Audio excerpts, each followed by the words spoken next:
Today's stories include PlayStation first-party games won't hit PS Plus day one anytime soon. Hellblade 2 on PS5 gets a release date, and a Little Nightmares VR game is in development. We'll have all this and more because this is Kinda Funny Games Daily.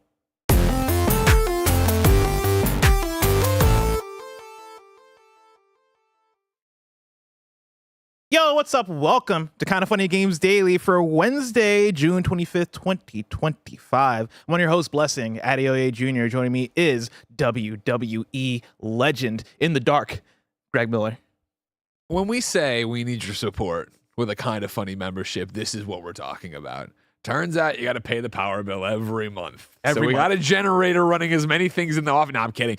We have something's wrong with these lights. We don't know what's wrong with these lights. So I get to sit in the shadows and host today. I'm excited. Yeah, I appreciate that you as a boss were like, you know what, let's, because you were supposed to host today. I was supposed to be in the second chair, and you were like, you know what, I'm the white man wearing all white right now. Let me be on the left side where it's not as lit, and you sit on the right side so you can get the good lighting. Yeah, so that we can make this actually you need work. it. Yeah, exactly. Yeah. I remember when we sat you down, right, when you had been working here in the studio for a couple weeks, right? Mm-hmm. And one of your friends, one of our colleagues hit us up and like, hey, you guys aren't lighting Bless well. And we came in and did all these things to make it work. So yeah, I know enough to know that we shouldn't let you sit in the darkness. Thank you. I appreciate it. I can take it. And this is me, half in the dark all the time, everybody. It's Greg. Sensual Miller. Seduction, says Cooper. Hey Cooper, how are you? I will say I do like the darker lighting on you. Oh man, I got color in my face too, which is nice. Hey everybody, look at me, I got a tan. Yeah. You'll get a tan when you come to my parade this Saturday, San Francisco, 10 a.m. Embarcadero Ferry Building. I know we're starting late, so we should get into the show. But we're having fun. The whole day is delayed 10 minutes. Who cares? I do want to address some chats I saw before the show got started because I want to help out. We're gonna get them. I want to help. Well, no, in a positive way. Sorry. Okay, sorry. I want to help out our boy Justin Bennett in chat, who put up a chat saying, "I need a good RPG recommendation that isn't Expedition 33, LOL." And then I responded, and I was like, what kind of RPG do you want? And they respond back saying, something turn-based would be nice with fun progression. Oh. I already wrote down some suggestions here. I mean, obviously, a Persona. This is always the struggle of, I don't want to talk to you like you're a child. That I'm not talking to Ben right now. I know he's never played a Persona. What have you played? What haven't you played? And you jump in that way, right? Yeah. And Justin, if you're still in chat, we can have a back-and-forth conversation here. Because, the first thing I wrote down was Metaphor Refantasio. But here's the thing. The fact that they say that isn't Expedition 33 makes me wonder what on top of it sounds like. Yeah, like it's either they've already played Expedition 33 or maybe they're not into Expedition 33. Oh. I think it's that they already I know I should play that. I have played that would be my vibe with that question. I would toss out Octopath Traveler 1 and 2. I love both those. Oh yeah.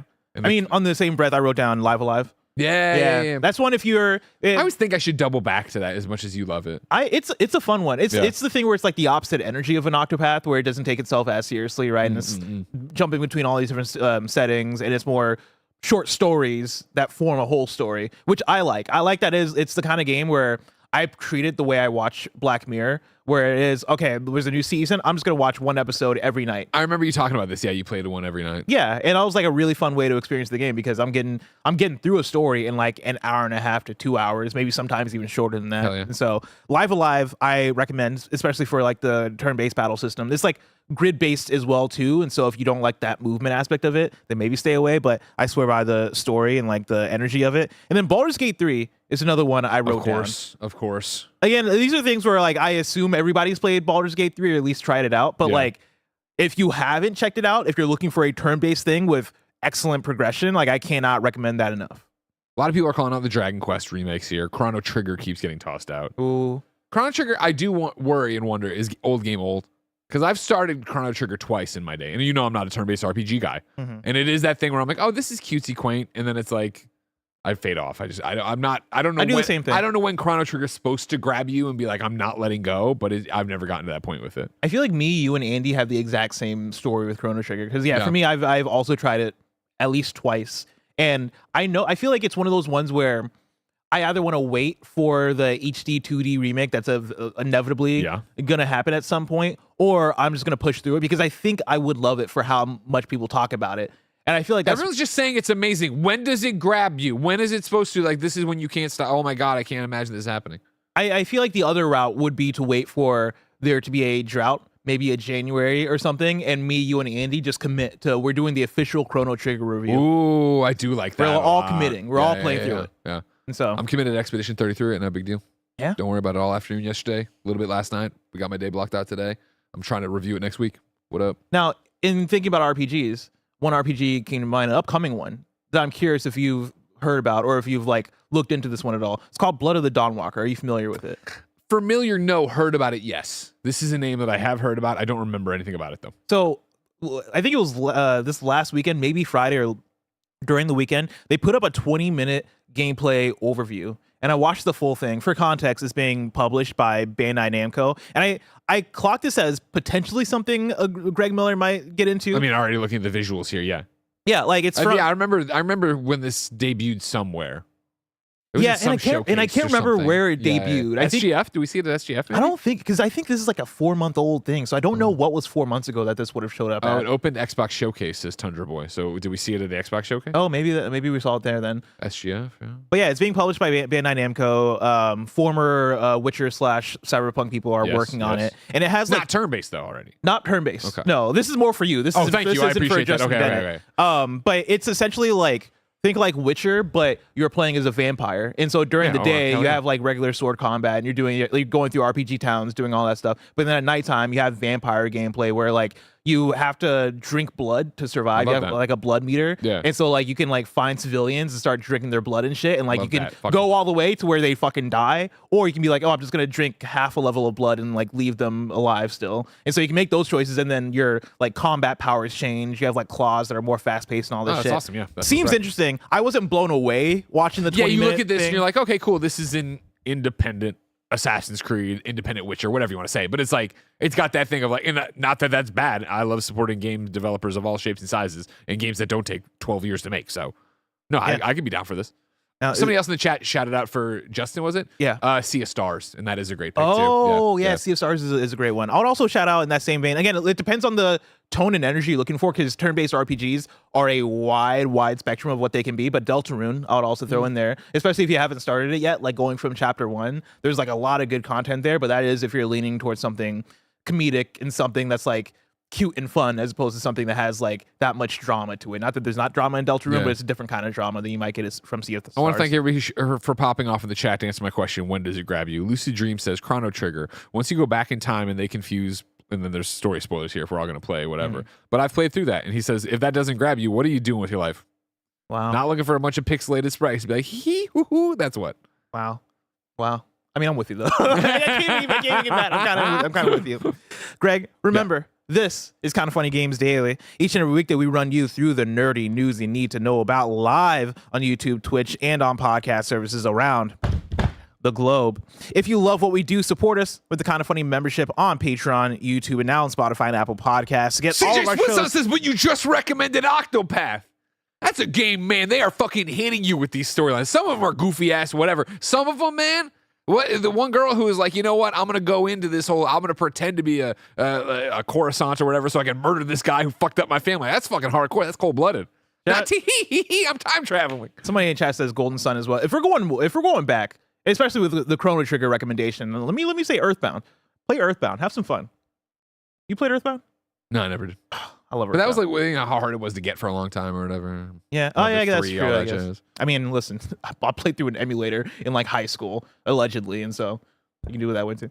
Of course, you can watch us record them live and get a daily exclusive show. For a chance to be a part of the show, some of your thoughts and opinions as YouTube super chats as we go. Housekeeping for you. We're an 11-person business all about live talk shows. So today, after KFGD, you're going to get Gamescast, which is our Rematch review and our Dune Awakening review so far. What's up? People are calling. I said Coruscant. I did hear and then she pretends to be a croissant. What's the fucking word I'm looking for? A concubine. That's it. Yeah. What's funny is I was like, I knew when you said Coruscant, I thought of the Star Wars planet, and I was like, maybe it's a word that I don't know. And if I acknowledge it, I'm going to expose myself. Everybody's going to be like, oh, you don't know what a Coruscant is. Everybody in the dark. Dear Lord. After Gamescast is more Dune Awakening gameplay with Andy, Mike, and Nick. And I know there's housekeeping I forgot to put in here. And so, yeah, Greg's having a parade on Saturday. And then also throughout the weekend, Mike and Roger are doing their Death Stranding 2 Death Stranding marathon. 2 marathon walkathon stream begins on Friday, right after Kind of Funny Gamescast. These gentlemen are trying to go all the way till Monday and beyond. They want to try to push beyond Games Daily on Monday. They will go for as long as you're supporting their crazy ass stream. There you go. If you're a Kind of Funny member, today's Gregway's 25 minutes about how unfair and unexpected cancer is. Thank you to our Patreon producers, Carl Jacobs, Omega Buster, and Delaney Twining. Today are brought to you by Cash App and Mood, but we'll tell you about that later. For now, let's begin with what is, and forever will be, the Roper Report. It's time for some news. We have 6 stories today. Starting with our number 1. Sony really won't be putting new first-party games on PlayStation Plus day one anytime soon. I'm pulling from Victoria Phillips Kennedy at Eurogamer. Real quick, great name. Oh, yeah. Having, Victoria Phillips Kennedy, almost 3 first names in a row. Yeah, it's fire. yeah. I love that. VPK is what they call her. Sony is sticking to its guns and won't be releasing its first-party games day one on its PlayStation Plus subscription service. Speaking with GameFile, Vice President of Global Services at PlayStation, Nick McGuire, said the company was, quote, not looking to put games in day and date on PS Plus and will instead stick with its current way of doing things.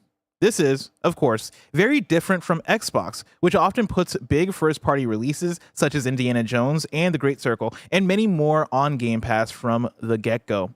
Sony, meanwhile, has added some third-party games like the excellent Blueprints and Stray to PS Plus on the same day as their initial launch. But the likes of God of War Ragnarok and Horizon Forbidden West, both from PlayStation's first-party studios, weren't added to the service until around a year after their initial release. Quote, our strategy of finding 4 or 5 independent day and date titles and using that to complement our strategy of bringing games in when they're 12, 18 months old or older, that balance for us is working really well across the platform, McGuire continued before adding, quote, if there are 6 or 7 great opportunities, then we would go for them as well, end quote.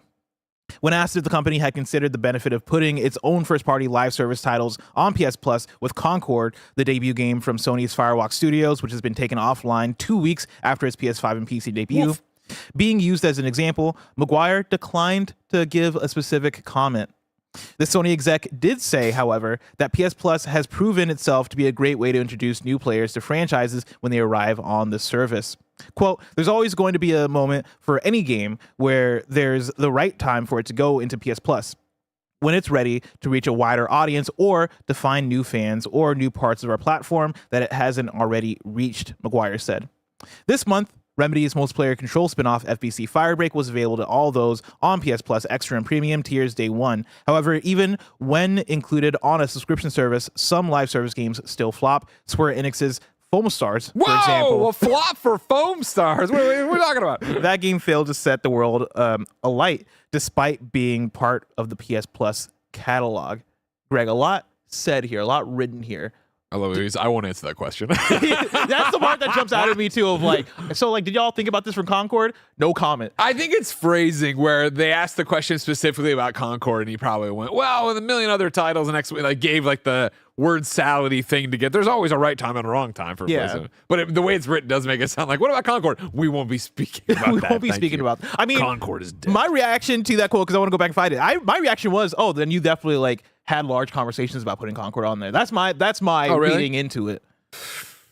Which is taken offline, being used as an example. McGuire declined to give a specific comment. The executive did say, however, the PlayStation Plus has proven itself to be a great way to introduce new players to new franchises. I feel like declined to give a specific comment, and you worked. I think it's just strictly I'm not going to talk about Concord, or it doesn't matter about Concord specifically. XYZ. Here's the bigger picture thing. I think that's how that makes sense. I imagine it going, rather than this man just stonewalling GameFile, or who was this? Stephen Totillo at GameFile, doing the interview. Yeah. Totillo wouldn't take that shit. He would fucking come back. He's like, you're gonna fucking talk to me about Concord. Lots to get into. Not that much that's surprising, right? I feel like we are in such an interesting place with Xbox and PlayStation and different strategies, and Xbox having to make up for being third place. And how do we do that? What do we do? And what they've done is, I think, built a great value with Game Pass and this strategy built around Game Pass. However, that's them trying to catch up and gain people and bring in this audience. PlayStation doesn't need to worry about that now, maybe ever, who knows. But their strategy is, we're making premium games and putting out premium products that we know our audience will pay for. And they're buying these consoles right now, even though they could technically buy an Xbox or a Game Pass subscription and you play it on their PC or their phone, their VR headset that they now got this week, right? Like, yeah, there's a million different things, but Xbox is still cooking right now where PlayStation is serving, if that makes sense. Courtesans was the word I think you're thinking of. Courtesans? Was it? Well, concubine is what I went with. I'm specifically thinking of when Lois was a concubine to Superman on Lois and Clark: The New Adventures of Superman. When Justine Bateman showed up, leading the Kryptonian colony there, and they came down and they told, "Hey, Kal-El, you need to come up," and he said yes, which was always a problem for me because in Lois and Clark: The New Adventures of Superman, Superman was very much Clark Kent. He wasn't an alien. I never understood this. Why he has this, I got to take care of Krypton. But anyways, he went up and did that, and Lois snuck in as one of the concubines, is what they call it. I don't know the difference between a concubine and a I mean, basically, the woman inside of Octopath, correct me if I'm wrong, was like a woman of the night so that she could eventually kill this guy. I mean, a courtesan, according to dictionary.com, is a prostitute, especially one with wealthy or upper-class clients. Okay. So that sounds like it fits. We're right. I think we're the same way. Now do concubine. Concubine, because like I don't even think I know. Lois and Clark word taught me the concubine. word. I don't know, man. I ain't fucking a concubine. This is the AI overview. Hold on, let's go to dictionary.com. Thank you. We don't want to do this AI stuff. A woman who lives with a man but has lower status than his wife or wives. Wait, a woman who lives with a man but has lower status than than his wives or wives. So like in a polygamous situation, it's like okay, you're the side chick kind of. Okay. So when the other one is the other one is a prostitute. And what was the word? Courtesan. This is a concubine. So there's a planet Coruscant. Yes. And then there's a word courtesan. Coruscant is like Coruscant. Okay. Courtesan is like court. I'll like never court be able to opinion. pronounce that second word right, so I will continue to say concubine, but I will mean courtesan. Or courtesans. Courtesan. If you see it spelled out, I feel like it's just court. The word court is on. Courtesan. Okay, courtesan. Okay, courtesan. Yeah, spelled out did help me out a lot there. Thank you, Athram.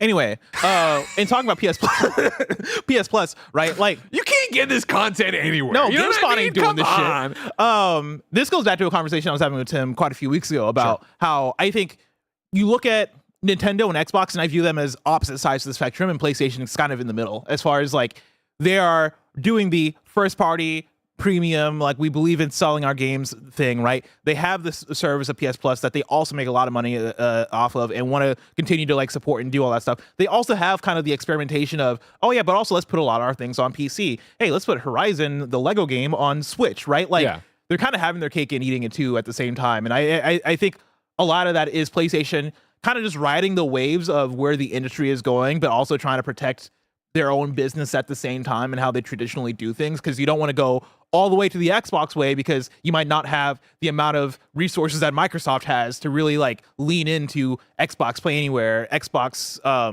this is an Xbox, like all that stuff, right? The PC ecosystem. And so PlayStation might not want to lean all the way into that direction, but PlayStation at the same time might not want to lean all the way in the Nintendo direction, because guess what? Nintendo has fucking Mario and Zelda and like these IPs that are Animal Crossing, these IPs that'll sell 50 million and like that'll really by themselves sell, make Switch 2 the fastest selling hardware within a week of it coming out, right? So I totally understand PlayStation it's not like I don't want to even make it like they're not being clear here, because they are being clear in the sense of like we wait 12 months, we wait 18 months at least before we put stuff there, right? But I wouldn't be surprised to see them be a bit more picky choosy with it going in the future, especially with their multiplayer things. Because back to the Concord thing, I do think looking at that, if you're going to continue to do those kind of games, you should put them on PS Plus. I mean, you don't think we're going to get to a marathon and fair games? Fair games, absolutely not. And marathon is more touch and go, but I think last time we did talk about it, I was like, you're not going to play this one either. Here's the interesting thing. I agree with you, by the way, 100%. Thank you. I love you. I appreciate your Spectrum conversation and PlayStation being in the center. Mm-hmm. The problem, I would say, and this is a under the surface level where the water's nice and flat and everybody's having a nice swim right now, right? The Achilles heel of PlayStation is that they are part of Sony and they are part of the shareholder mantra, where I think that you're already seeing in a grander scale, when we look back, especially at this generation, you're seeing PlayStation get in the way of what they could have been. And what I mean by that is PlayStation has been around for more than 30 years now. We have these celebrations, right, where we get the 25th PlayStation, the 20th PlayStation, 30th PlayStation. Yeah. We're all celebrating. We love this throwback shit. It's amazing nostalgia, right?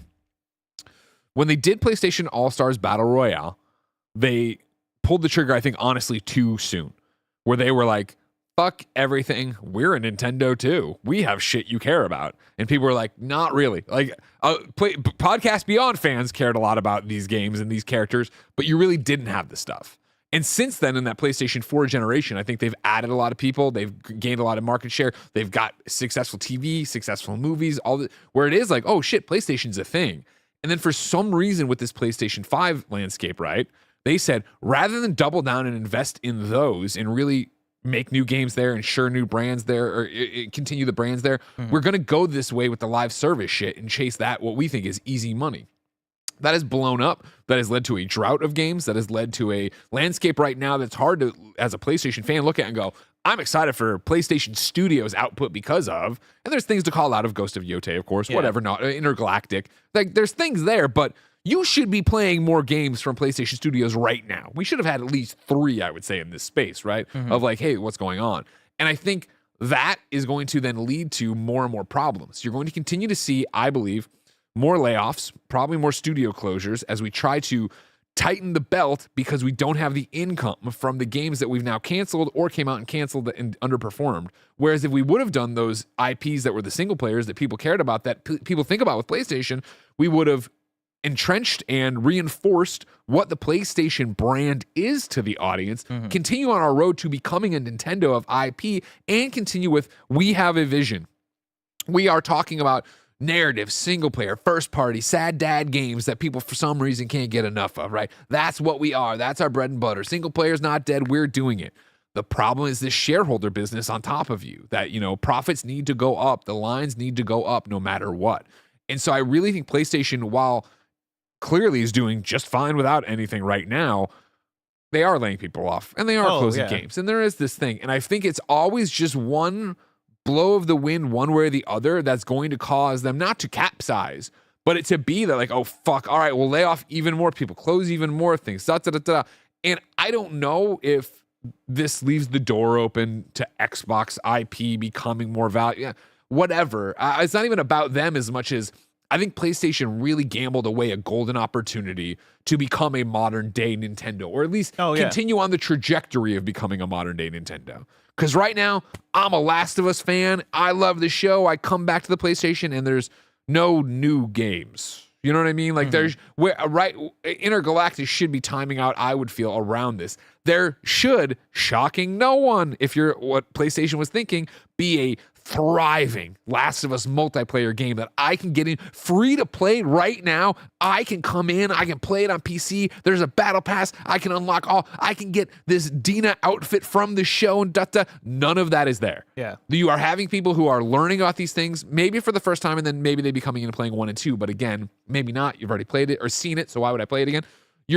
There's a golden opportunity, similar to a degree, but not to the severity of Fallout 2 years ago when the Fallout show launched. And it was like, there's no new Fallout, but it didn't matter because people were like, well, I've never played 76 and it's not crap now. I'm going to go back and play this game, this, that. But like PlayStation, I think, really could have done something here to continue on their way to being something bigger than a box and a console and whatever. And I think they've stunted their growth. I don't think it's necessarily the death knell. I don't think it's this. I don't think it's that. But I think there's plenty of people who bought a PlayStation 5, kids who are entering into the video game landscape and maybe own a PlayStation 5 or maybe didn't buy a PlayStation 5 and are like, oh, but I'm a Fortnite kid. I'm a Minecraft kid. There's nothing happening on PlayStation that makes me go, I think of all our friends and people we've met at PAX and that have the sacred symbols tattooed on their arms and have these stories of growing up with this thing. Like, Astrobot, I guess, but like, Ben is growing up on Nintendo, which so many people did, and it's ridiculous that Nintendo's still that 30 years later. You know what I mean? Like, I'm raising another fucking Tim over there. What's funny is I, like, in the last week or so, I've written, like, a script all about this, essentially, like, kind of saying a lot of the stuff that, all the stuff that you're saying here, and my takeaway from it, I'll just spoil a video that I may or may not make someday, that, like, I think PlayStation, you bring it back to, like, the shareholder thing of, like, you're chasing after the live service stuff, and, like, you kind of stunning your growth because of that. And I think it comes back to PlayStation being who they are, big premium prestige first party things, but then also as a console, right, the biggest attraction for third party games and the Call of Duties and the Fortnites, and like it's the destination for all that stuff. And I think PlayStation is a victim of just what the video games industry is. Like, I think the biggest victim. If the video games industry is in a place where it's stunting or it's evening out, guess what? PlayStation is in a place where it's stunting and evening out, because PlayStation is kind of has to be along the waves of what 100%. The industry is going through. And so they saw the numbers in live service stuff. They try to chase after the live service stuff. And yeah, that has left a gap as far as, oh yeah, where's Ben Studios' game? Oh, where's could we have had a Naughty Dog game if they weren't working on Last of Us Online and we're working on something instead? Like, where is Blue Point's next game? Like, the list kind of goes on. I think to bring it back to thinking about like the future and what this means for PS Plus and all that stuff, right? And back to your point about we're probably not going to see fair games. I don't think we're going to see fair games. I think we're going to see Marathon, but I'm also like on the fence in the same way that I think on the show I was like I'm going to say no just to be bold, and I do see that. I wouldn't be shocked, but I also just don't think. I think will you even get this next beta alpha thing they want to do in the yeah. fall? My question for you, and the thing I want to bring this to is like, do you see them snapping back into something that is a bit more like, and that's what's terrifying to think about. Yeah, is that you've gambled this away, and again, gambling it away makes it sound like I'm blaming everybody at PlayStation. I'm not, and I know there's plenty of people there who are still believing in the first party narrative stories, this, that, the other. But what you have, as always in our industry, is this constant fucking fight, right, between business and art. Yeah. And I think when PlayStation was a different beast in that PS3 era, they were art and like, we're losing, but we're making cool shit and the gamers will come to it and da-da-da-da. And they did with PlayStation 4 when they made changes, even with PS3 at the end, right? The problem is that then, of course, I think if you're talking about percentages, right, the business took over the majority of it. Where it is now that like PlayStation just doesn't have a leg to stand on. Like, we are the champions of solo single player games or this, that, the other, when you're putting out Concord and taking it down, when you're still doing this fair games, blah, blah, blah. And so to get back to that, like, you should have stayed where you were, but these people had money symbols in their eyes, so they wanted you to make that thing. So now to try to get back to making the single player thing, you've already tantalized the shareholders with, but you could be making 20% more if we did live service. Now we're talking about making 7% year over year. Again, there's a reckoning happening, and I mean, it's been happening for a while in the industry. So maybe the shareholders and people have woken up to that of like, the grass is greener is not the case. Yeah. We need to get on, we need to have a message, and we need to deliver on that message. I just don't ever trust fucking shareholders to actually understand that. Yeah, if I'm thinking of what the future of all this is for PlayStation, for me as somebody who's definitely not a business person, right? And like, me neither, obviously. I'm trying to figure all this shit out, right? I can't like, fucking say croissant. Courtesan. I view this as like three paths forward. I think you're getting back to, hey, Naughty Dog, you're making like the single player stuff. Hey, Ben, hey, whoever, right? Like, you're going to continue doing the thing that you're loved for, right? Yeah. Making the games that people know you for. And like, we're going to get people back on that track. I think at the same time where you start to wind down on the Concords and the fair games, I think you shift that over to trying to fill in the gaps or fill in like the interesting niches of the live service world that actually that people might actually be more interested in. That's where I come back to Marvel Tokon Fighting Souls. That's a fucking genius idea, like a genius idea, and that counts in the bucket, or at least could count in the bucket depending on how you treat it going forward, as one of those live service games. I think you look at games like that. I'm so fascinated by the Team LFG game, this new studio that they announced that's working on like a previously Bungie product that is like supposed to be a MOBA Smash kind of thing, right? It sounds fucking bizarre, but if they're playtesting really well, which from what I've seen, it sounds like they're playtesting really well. Like, let's make these small wins that could turn into big wins over time. I'm looking at these things as like, when I say small ones that turn into big ones, right? I'm thinking of a Rocket League. I'm thinking of like something that launches and might be able to grow a niche into something that becomes a staple over time. So I think you do that, but then on the other end, I think at the same time, it isn't about making the next Fortnite or making the next Call of Duty. I think it is looking at Fortnite and looking at those types of games and going, how do we partner with them to make this the best place to play these games? We are making a percentage of money in microtransactions, all this and all that stuff off of these games already. How do we put more Aloys in Genshin Impact? How do we get more PlayStation characters in Fortnite? How do we get more like partnerships with the games that are already the biggest games to make more money off of those games already? And that would have been the smartest move already. Hey, should we invest in 12 live service games? Fuck no.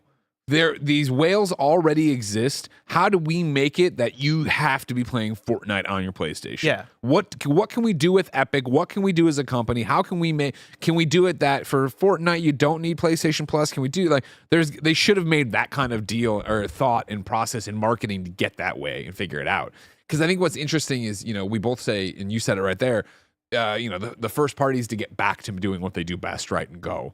The problem is not only do they need to get back to what they do best, they need to go even further back and build a brand new backbone and reputation for that. So many people in the PlayStation 5 generation don't think of PlayStation 5 the way I think of a PS3 or a PS4 or PlayStation Studios, because it's just not what it's been. It isn't that you're getting banger after banger, exclusive access, exclusive. Look at these things they're funding and making and da-da-da-da-da. And then you get into this really interesting, bizarre, impossible. The industry's so different, but one of the things I think that led to the success we're at with PlayStation right now was eating shit in the PlayStation 3 generation.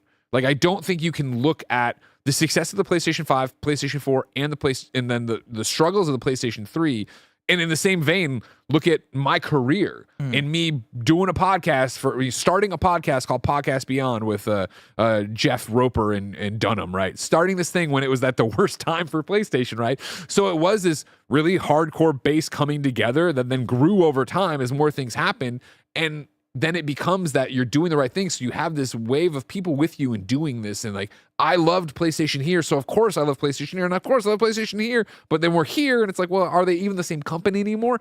And my thing here is like, I don't think this is happening. But to toss it out there, and again, this is where I was saying the industry's so different. Is that what's happening with Xbox to a degree, where it is that, well, Xbox is making really great exclusives and people know that Game Pass is a really good deal. So I don't think so. I think we're so fractured. It's a completely different thing. There's no investment the way there was of like, I paid $599 for this PlayStation 3. Yeah. I'm going to go to bat for it and I'm going to like care about it and I'm going to listen to a weird podcast about it. Like, Xbox doesn't have that vibe, and I don't know if they're at all infiltrating the youth that way. You know what I mean? Like, I think that's such a thing of the past. And honestly, I think for the better, right? Yeah. Like, but the tribalism for sure. Yeah, but I also think that identity is getting lost more and more, and I think it's fully lost with Xbox. Where like, I think about Xbox's slate for this year, and I think it's a pretty great slate, right? When we're talking about South of Midnight, when we're talking about Doom: The Dark Ages, Avowed, and like more games that have come out, right? Yeah. But I don't think of it as Xbox. I just think about them as video games. Yeah. I think about them as like, oh yeah, games are coming out and I'm playing half these games on my PlayStation anyway. You know what I mean? In a similar vein, the biggest miss for Xbox in recent memory, and there's been a lot throughout their history or whatever. Mm-hmm. When I went to do the Royal Rumble in San Antonio in 2022, somebody keep me honest on that. Maybe it was, it must have been 2023. Anyways, my friend from college came out. She brought her two boys, right? And they were playing Fortnite on Switch and only playing at the hotel because that's where they had Wi-Fi, right? And when we were at dinner, one of them mentioned like, oh yeah, blah, blah. And I was like, oh, I'll add you right now. And I opened up xCloud and I went to Fortnite on it and I added, and he's like, how do you have Fortnite on your phone? Because remember, Fortnite had been banned. This was in the middle of all the legal troubles and all this stuff, blah, blah, blah. The fact that Xbox wasn't screaming it from the rooftops. Download, and I think it might have still been free. I don't think you needed. I don't remember what they should have figured out a way if it wasn't to have xCloud on your phone, at least just for Fortnite, which I think it was. But anyways, be free, stream Fortnite. They did. You're going to say no. They did advertise this. They did, but they didn't do it in a way that these children who want to play Fortnite on their mom's phone desperately knew that they could tell their mom, hey, it's free on Xbox, and get them in that way. Yeah. Like they did I remember there being reports and news and probably some banner ads. And again, I'm stupid. I don't know how you crack that code. But again, is it as simple as Epic's getting raked over the coals because of this? You go to Epic and you're like, hey, we need to be running. Can we get a commercial in Fortnite? That little thing you got to skip every time. Can we get one in there of like, can't play on your phone, play it on Xbox? I don't know. Yeah. Sam, we'll see where PS Plus goes. We're also going to see where the show goes. Right after a word from our sponsors. This episode's brought to you by Cash App. We've all had those moments getting meals out with people that always end in some kind of awkward experience of having to figure out the least complicated way to just get it done. Or even after figuring it out, have you used an app and ended up having to wait days for your money to finally show up? What if we could solve all of that easily?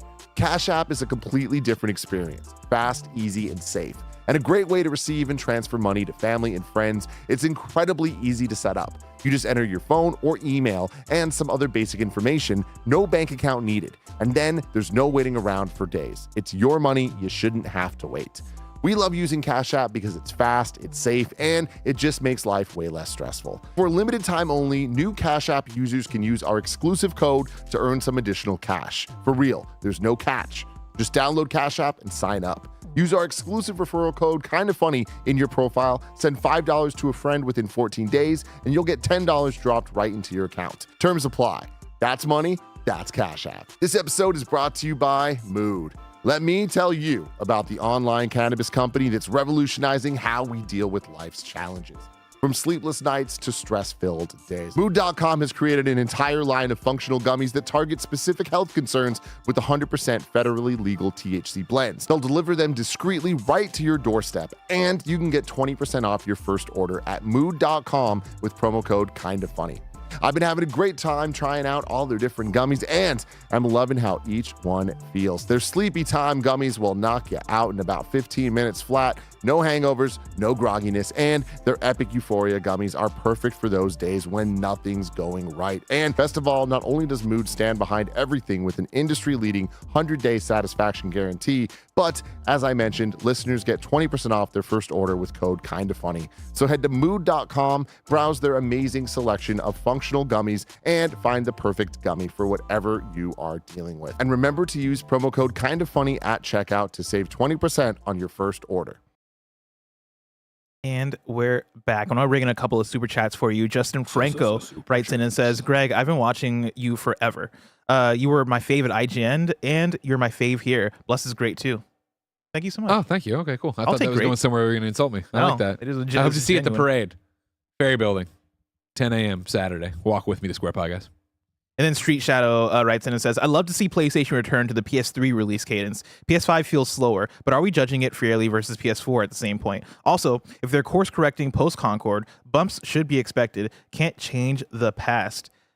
I mean, I think there's a lot to dig into there alone, right? But I think for me, I look at this generation less favorably. This goes back to the script that I wrote that I don't know if I'm going to make a video for, but like, I think so much of the current gen of PlayStation is perception more than like it actually being a bad generation. I think it is the fact that most of the fantastic like first party games we've gotten have all been sequels. So I think you have less of that exciting fresh factor that we had toward the end of the PS4 generation, where it's like Horizon, whoa, like Ghost of Tsushima, like getting what felt like new IP after new IP, and also Days Gone.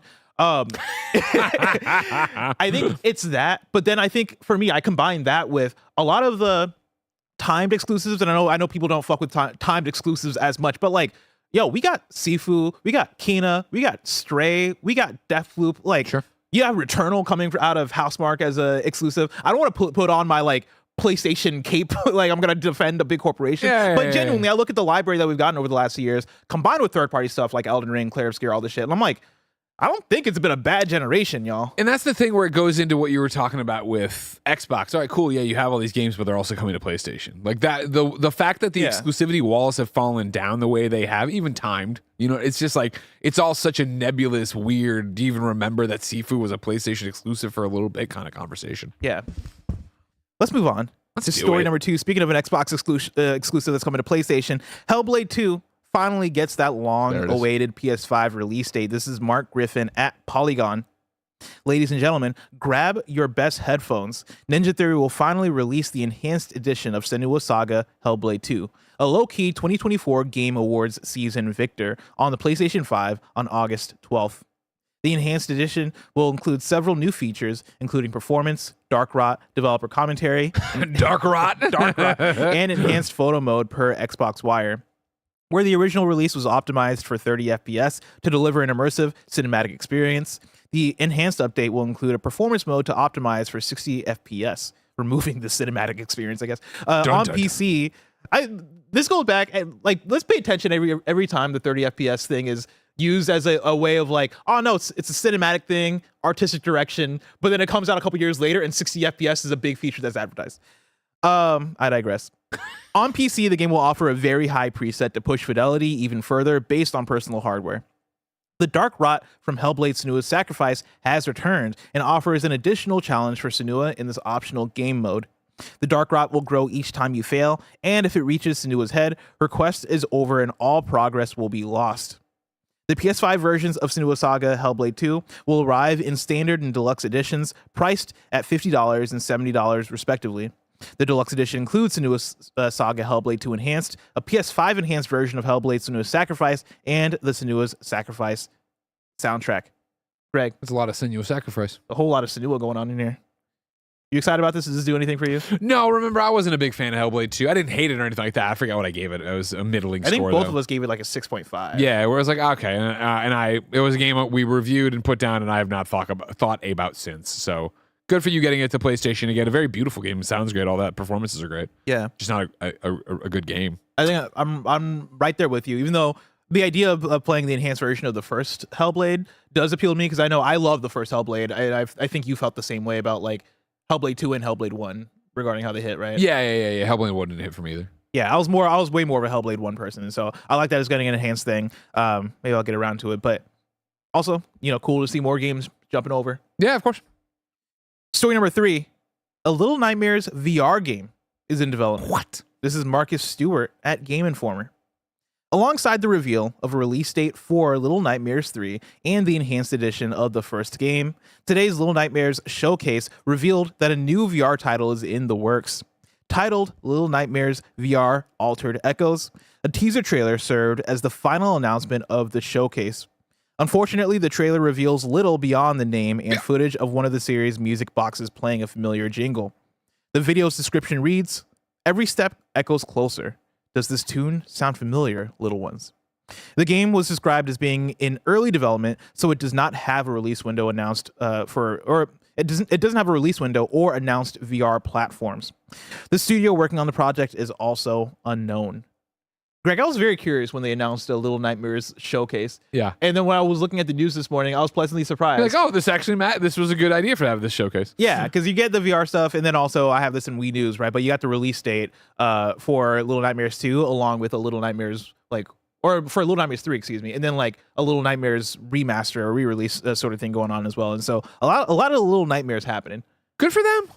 Yeah. It's one of those like, oh man, a lot of fans. Little Nightmares continues to be one of those games that we see stuff for, we hear about, and you could show me a bunch of different screenshots of similar, and I would have a very hard time picking out Little Nightmares. You?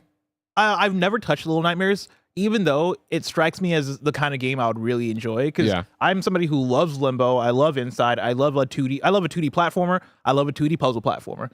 You do love some puzzles. I do love some puzzles, and so like I probably would fall in love with Little Nightmares if I gave it a shot. It's just about like right place, right timing as far as release. Yeah, for sure.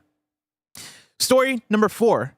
Hades, Monument Valley, and more indie mobile games leaving Netflix as streamer continues strategy shift. This is Jennifer Maas at Variety. Who would have thought? Netflix doesn't have it all figured out. I can't believe it. Hades, the Monument Valley franchise, and several other indie mobile titles are leaving Netflix next month amid an ongoing shift in the streamer's overall plan for its video games division. Quote, "Just like with series and film, games will come and go from the service," Netflix said in a statement to Variety. As first reported by What's on Netflix, Hades will be leaving on July 1st, while these titles will be departing July 14th. Those titles are Battleship, Braid, Carmen Sandiego, Cocomelon, Play with JJ, Death's Door, Diner Out, Merge Cafe, Dumb Ways to Survive, Ghost Detective, Katana Zero, Lego Legacy Heroes Unboxed, Ludo King, Monument Valley 2 and 3, Rainbow Six Small, SMOL. You heard of this? I haven't, but it's cool. Is it cool? Bless, you think that's going to be a cool? They made a small Rainbow Six. When we Google Rainbow Six Small, you think that's going to be anything worthwhile? Let's do that. I'm going to check it out. Up here. You also had. Yeah, you think that's cool? That was like exactly what I would have pictured, just as a fucking art style. But like, am I like breaking down walls and saving hostages? I'll get you a trailer. You keep going. Raji, An Ancient Epic, SpongeBob, Bubble Pop Fun, Ted Tumblewords, The Case of Golden Idol, The Rise of Golden Idol, and Vineyard Valley. While some of these games are available via other platforms, few were exclusive to Netflix.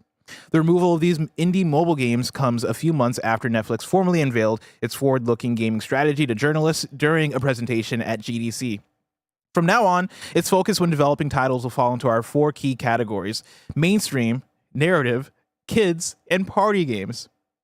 Netflix Games chief Elaine Toscan, who took over the division nearly a year ago, said he is set on supporting new and existing Netflix-owned IP as the team also starts to roll out a larger offering of games that can be played on TV in addition to Netflix phone apps. Here's Rainbow Six Small. All right. Failure is an option. Got like a sticker star vibe going on. Yeah, I kind of vibe with the art style, actually. Well, you fucking killed it. You know what I mean? Now you're never going to see it again. Yeah, familiar operators. Pretty sure one of those guys Soap McTavish. Yeah, Rick from Rainbow Six Siege. You know me. I'm your favorite Rainbow Six person. A tactical pad. Okay. But it's like, no, it's way more active than I'd want it to be. I want tactical gameplay out of my Rainbow Six. Let me tell you about Marvel Mystic Mayhem that's out today. today. Actiony. Wait, is Marvel Mystic Mayhem out today? Mm-hmm. What kind of game is that? I know it's a mobile joint. I'll get you a trailer. Yeah, give me a trailer for that because I want to see. Do you have any thoughts on Netflix removing all these games? As always, I'm fascinated to see where any of this is going. Netflix coming in sounded like everybody else who comes in thinking they're going to make $1 gajillion off of games, and then Netflix, I feel, has gone out of their way to make it cumbersome and not a, hey, look at this pillar of Netflix we're doing. Yeah. Again, I know occasionally I start my thing and it'll say something about games. Often it does not. Majority of the time it does not. It's like, this should have been a big push, and it should have been a day one thing of you turn on Netflix and your Netflix subscription comes with all these games we're adding to it. Download the app so you can use your phone as a Bluetooth controller when you're watching on TV, X, Y, and Z. And that narrative never happened for Netflix. And so, yeah, it does not shock me that in the streaming wars that continue to this day, you're seeing them tighten their belt and get rid of some of this stuff and offload this stuff. And it's only a matter of time before everything's gone. Yeah, I think for me it's the lack of vision here, right? I think there could have been a strong vision for Netflix games in multiple ways, right? But like, I look at this, I go back to stories of big games being canceled and like AAA games planned and all this shit for Netflix where none of that really made sense on the Netflix platform. For me, in my brain from the get-go, I was always like, oh yeah, put like fun kids games on Netflix. That way parents have an additional reason to keep their subscription and keep their kids busy. Because I go over to my sister's place who has kids, and guess what? They were always playing on their fucking Roku because they didn't have a console back then. Yep. And they were like, fixed that though. I fixed that. Yeah, now they're obsessed. I think I've turned it into a problem where I was on the phone with my sister yesterday, and she was like, "Yeah, I think I got to get these kids a Switch too." And I was like, "Hell yeah, let's go." You did it. But like before they had that, they had Roku, and they were playing fucking endless truck like side-scrolling games, right? They're playing essentially Trials games with shitty-looking trucks, and they're satisfied with that. And like, I think Netflix could have been a way higher quality version of that, going after the right games and all that stuff. And if it wasn't going to be that, then I think you would have had to do the thing of, all right, well then we're adapting Netflix properties and putting them on consoles and PCs and like actual game platforms. I just don't believe in the idea of like me playing like legitimate, like hardcore games on my Netflix TV app. Of course not. And you don't, because you know already how hard that is to do. As we've seen stuff like Google Stadia fail, right? And you have to have a vision, or you have to have money to burn to get to that vision. You have to be committed in a way I don't think publicly traded companies are committed, right? Yeah. That's why it's a miracle Microsoft hasn't been able to get any of this shit done while they've been trailing everybody, just eating shit forever. They're still like, well, we're doing it. We're making it happen. Like Netflix entering into this, you go, man, that's a huge investment that I don't think you're prepared to make. Yeah. I have a trailer for you for Marvel Mystic Mayhem. I know I've seen this before, but I already forgot what it was. Well, the problem is I sent over the launch trailer to assets, and then I was like, there's no gameplay in this. I had to Google gameplay trailer. So now we got the gameplay trailer, but you see already we're showing a lot of stuff here. They sent me a review code, and I did like one thing, and it wasn't that it was bad. I just got distracted by the million other things. So I think I'm covering it. My images, I think there's cards that you're like sending up that are like making you do the thing. But it is like tactical. It's not like... This reminds me of Marvel's Midnight Suns a little bit. Sure. Yeah. But yeah, it's like, again, this is not any gameplay in this gameplay trailer. Like, there's a little bit, but yeah, this is mostly you see cinematic. them scrubbing around in control, trying to make it find the game. There you go. See, you got the cards, you got the thing, you got the buffs, you got the... It reminded me a lot of Magic because it was like, oh, you get mana after this turn, and then you can use the mana to play the card. So yeah. I like this art style a lot, actually. Yeah, I want to get back to it and see what's up because it is collecting heroes and stuff like that. But it didn't grab me where I was like, I got it. I got it. Final story number 5. Nintendo-owned company worked on Death Stranding 2. This is Andy Robinson at Video Games Chronicle. Nintendo visual content company Nintendo Pictures worked on Kojima's Death Stranding 2 on the beach, the PS5 game's credits reveal. Nintendo Pictures is a CG animation and motion capture company, there you go, located in Tokyo, Japan. Nintendo acquired the company, then known as Dynamo Pictures, in 2022 and renamed it to focus on development of visual content utilizing Nintendo IP. In its previous incarnation as Dynamo Pictures, Nintendo Pictures produced CG for a number of movies and TV shows. The company also worked on the CG in games such as Final Fantasy XIII 2, and provided motion capture for Nier Replicant, Monster Hunter World, and Persona 5. Other than DS2, Nintendo Pictures has only worked on Nintendo games since 2022, the 2022 takeover, including Legend of Zelda Tears of the Kingdom, Pikmin 4, Mario Bros. Wonder, Mario RPG, and Another Code Recollection.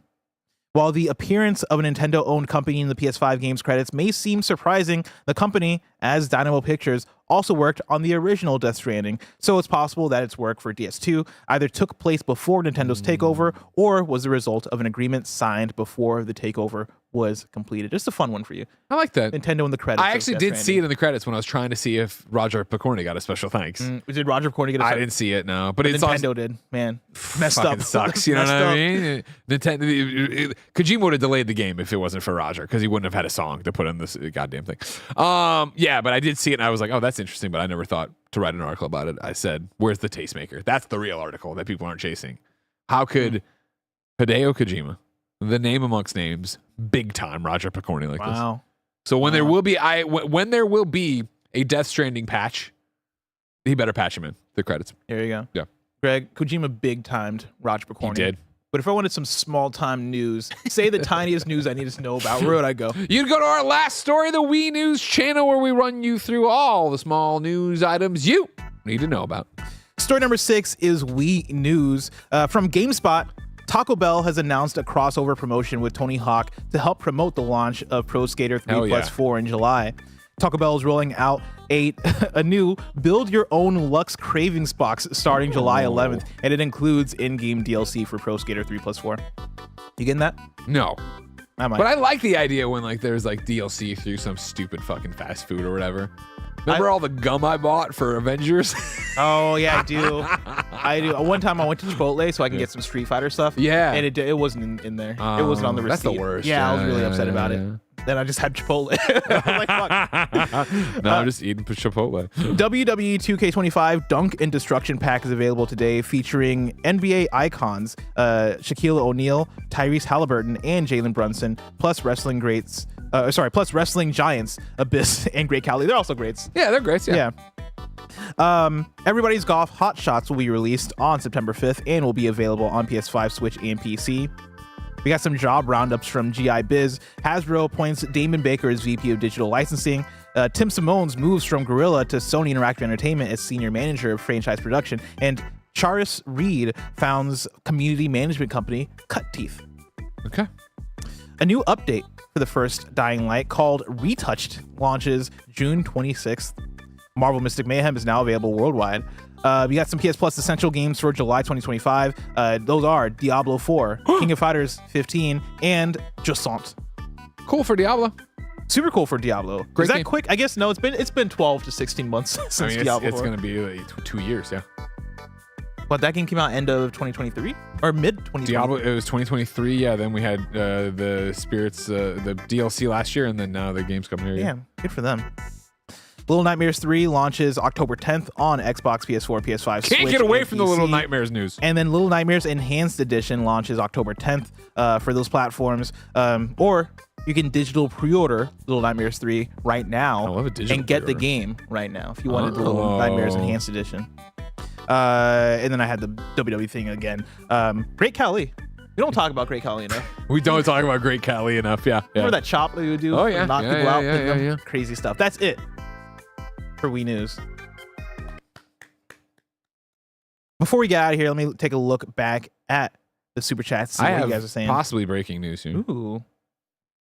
What is it? I don't know if you're aware of this, but I've gotten this press release here and a trailer that I will throw in as well, okay? Mm-hmm. Headline, Jack Black returns as Officer Dick in Tony Hawk's Pro Skater. Wow, 3+4. really? There's a trailer. Hold on, I'm going to crank it open. I'll send it That's over. fucking awesome. Assets. I forgot about We'll need Officer to Dick. listen to this, assets. Well, maybe not. There's probably got licensed music in there. Oh, yeah. It's not worth it. Ace of Spades. In a day where we can't get the lights to work, let's just watch Jack Black tear it up as Hell Officer yeah. Dick. CJ Splitson writes in with a Here he super is. chat. This is Oh, for here we you. go. He wasn't Officer Dick in the original Tony Hawk 3, It right? says returns. He must have. Must have been. Was he real? I guess back then I wasn't familiar with Jack Black. He didn't know his work. I was a kid. Yeah, that was before he was in every kid's movie. So yeah, you'd have no idea. Oh, he's got new outfits too. Maybe same outfits. I don't know. Good for him though. Yeah. Holy shit. This is fucking awesome. All right, CJ Splitson writes in and says, I think there's a sentiment that there's less games on PlayStation. I think the truth is that it's more of a lack of comm and fan outreach. They aren't talking as much about games, so it feels like it's less. There's something to be said for that. I don't, I think we are underestimating the PlayStation 3 cycle of games they had, where we had partnerships and we had exclusives, but I don't have the list of all the games in front of me to make an argument. Yeah. I do think it's different, and I do think it's, I think you talk about the comms being different.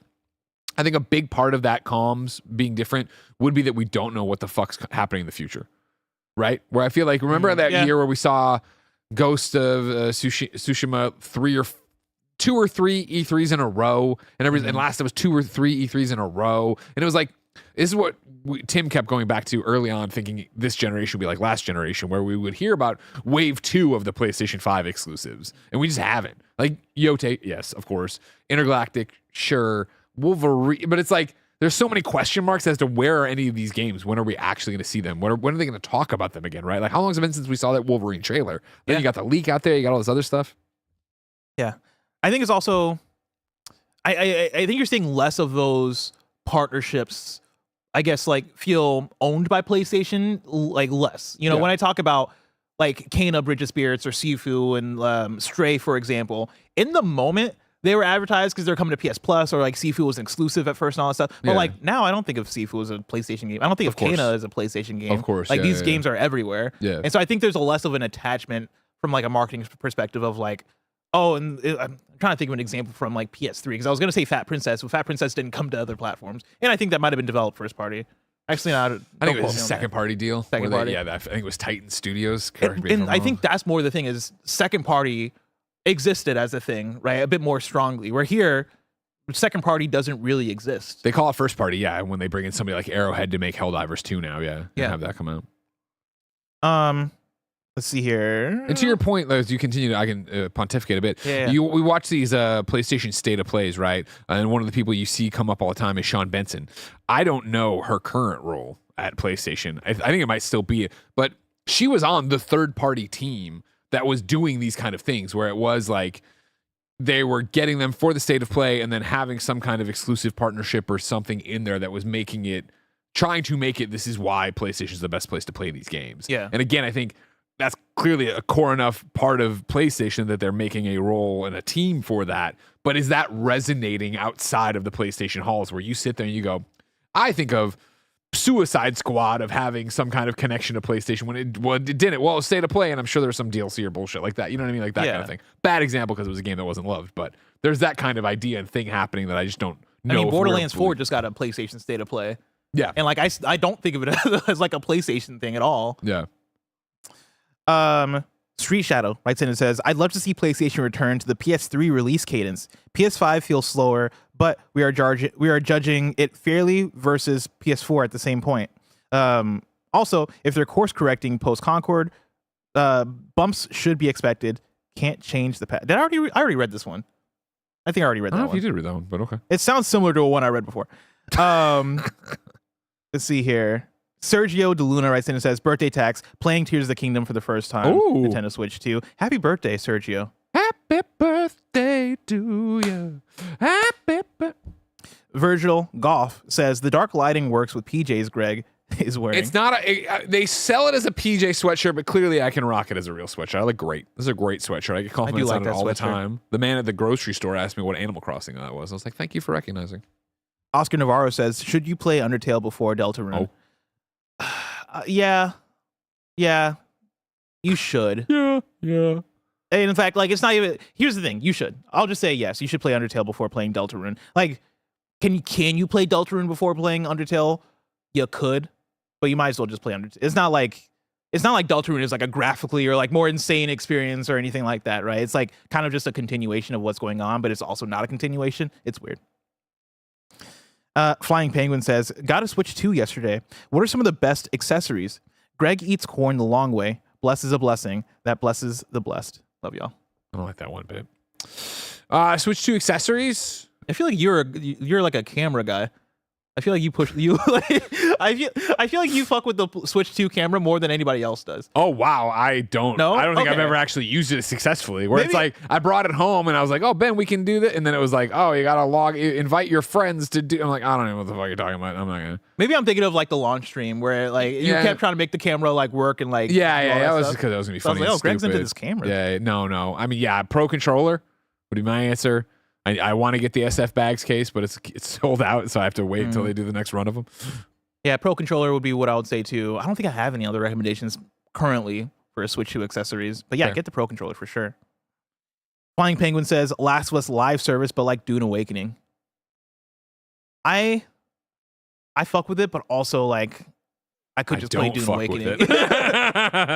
Like if I'm getting a Last of Us live service thing, I kind of want what I already had, which is the Last of Us online mode for the PS3 game. Like, let me just do 4v4 matches against people and call it a day. Like, I think for the way that I think about that world and that universe, like, I don't think I want a big scale thing where I'm taking on missions and they're like, all right, now craft this thing. And like playing Dune Awakening yesterday, I think that was cool because that is I'm living in the movie, right? Like I'm in this universe. Yeah.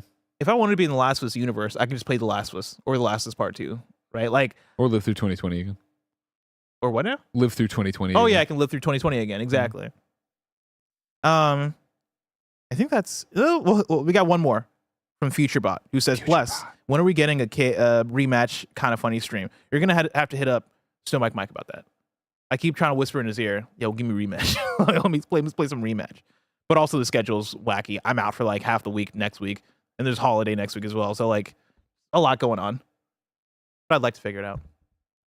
Now it's time for kindoffunny.com/you're wrong. Rewrite in. Let us know what we got wrong. We should point out Rematch reviews next, right? Oh yeah, Rematch review is after this. Yeah, Dune Awakening and Rematch review double header Gamescast right after this. There you go. Looking at you're wrong. I mean, Bander says what I was thinking at the beginning of the show, right? Greg, the word you're looking for is courtesan. But we already hashed that out. Thank you, everybody. Thank you for taking me through. And then from Big Bad Beluga, for more context, since the ABK deal closed in 2023, Microsoft has had 6.